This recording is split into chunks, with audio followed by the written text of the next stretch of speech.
Why are we here? Why is there something instead of nothing? And why are we, as humans, so endlessly inquisitive about the nature of life, Earth, and the greater universe to begin with? Why indeed? In Why, What Makes Us Curious, astrophysicist and author Mario Livio sifts through historical anecdotes, scientific revelations, and his own face-to-face interviews with high-level performers in a quest to better understand what curiosity is and where it comes from. Because the term is used so broadly, Livio is quick to point out that curiosity comes in several varieties. For starters, there's perceptive curiosity.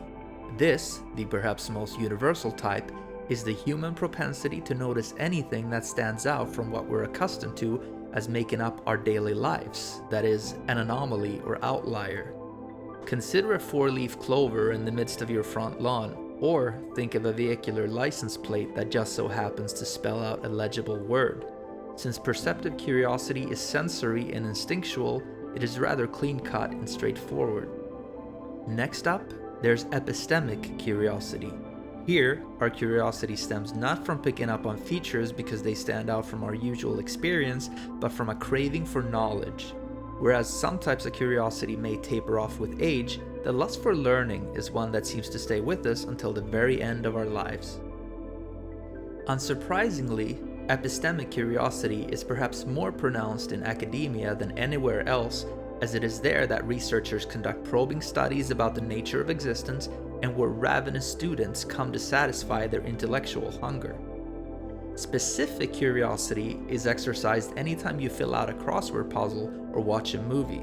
It consists of zeroing in on a specific task, and it stands in sharp contrast to the curiosity of scouring every conceivable part of the environment for clues. Specific curiosity may not win any awards for its breadth or scope, but it makes up for it twofold by undergirding a great many uniquely human pursuits and achievements, as it is a central component in critical thinking and problem solving. Diametrically opposed to specific curiosity stands, surprise surprise, diversive curiosity. In keeping with its name, this type of curiosity is wide and open-ended, typically involving some form of exploration as one of its fundamental components. And sure enough, this craving too has an indelible role in human life and society. Think of man's unbounded desire to explore the outer reaches of the Milky Way and beyond. Or think of scanning the scene for a romantic partner in a veritable sea of potential suitors at a mixer or cocktail party. Had it not been for diversive curiosity, neither of these pursuits would have been possible and would likely be far-fetched pipe dreams, if even that. A common denominator of every type of curiosity is the fact that they involve what Livio calls an information gap. The information gap involves the human desire to find satisfaction in filling in blanks and blind spots in a given area of interest. However, not everything will motivate the curious to do so. Why so? Because the information gap needs not to be too small or too large in order to properly pique our curiosity, meaning there's a window or sweet spot where we actively want to know more.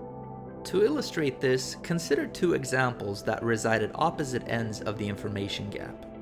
For many of us, our Saturday morning routine consists of sauntering down to the edge of our front yard to check our mail for the week.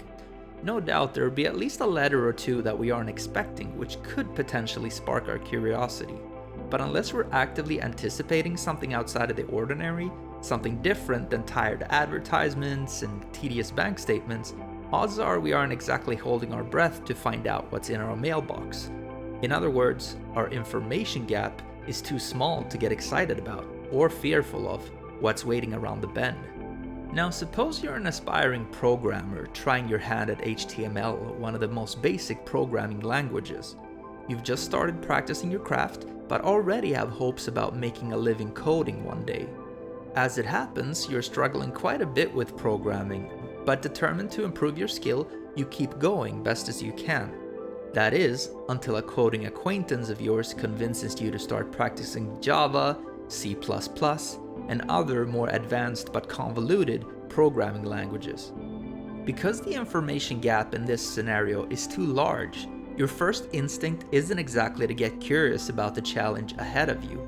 If anything, the daunting task that it constitutes is grounds for a significant decrease in curiosity, perhaps leading you to abandon your programming aspirations altogether. And ironically, this might never have happened had you moved in lockstep with your current skill level, proceeding through baby steps as opposed to overwhelming yourself by biting off more than you can chew. As we've seen, curiosity is really inseparable from the pursuit of knowledge in that so much of what motivates us stems from the epistemic variety of curiosity. Curiosity and knowledge go together like peanut butter and jelly or pancakes and syrup. Yet epistemic curiosity is tied in not only with the curiosity we have about a certain topic, but also with our own knowledge. In this regard, Livio makes a firm distinction between known knowns, known unknowns, unknown knowns, and unknown unknowns. Hang in there though, as these terms aren't half as confusing as they may seem at first blush. Known knowns are things that we are aware of having knowledge of. For example, we all know our own first and last name, and we all have a relative grasp of the major biographical events that have shaped us as individuals. As such, known knowns are the most straightforward and aren't too tricky to wrap our minds around, but of course we're only just beginning. Known unknowns are things that we're keenly aware of not knowing. For instance, the vast majority of us are poorly educated when it comes to astrophysics and the more advanced workings of outer space, yet we're fully aware of our own ignorance on the subject matter. Sure, most of us can rattle off the names of most of the planets in our solar system, but as far as some of the natural laws that govern the universe, we remain utterly clueless. Flip known unknowns on their head and you end up with unknown knowns. Unknown knowns, as the term suggests, are things that we have at least some knowledge of, even if we are not aware of them. For example, we may not realize that we still remember the combination to our locker back in grade school because we haven't used it in decades. Likewise, we aren't consciously aware of the thousands of tiny social codes of behavior that rule our daily conduct in the cultural framework that we happen to live our lives, but nonetheless, we're still well versed in them. Rounding out today's semantic soup are the unknown unknowns, and arguably these are the most fascinating of all. Unknown unknowns aren't simply things that we're unaware of, but things that are so nebulous or advanced that we cannot even comprehend that we don't know them. Livio uses the example of the cat that doesn't understand it doesn't know algebra. No matter how uniquely gifted, no cat that we are aware of will realize that there are fundamental rules to their existence that are beyond what they can contemplate.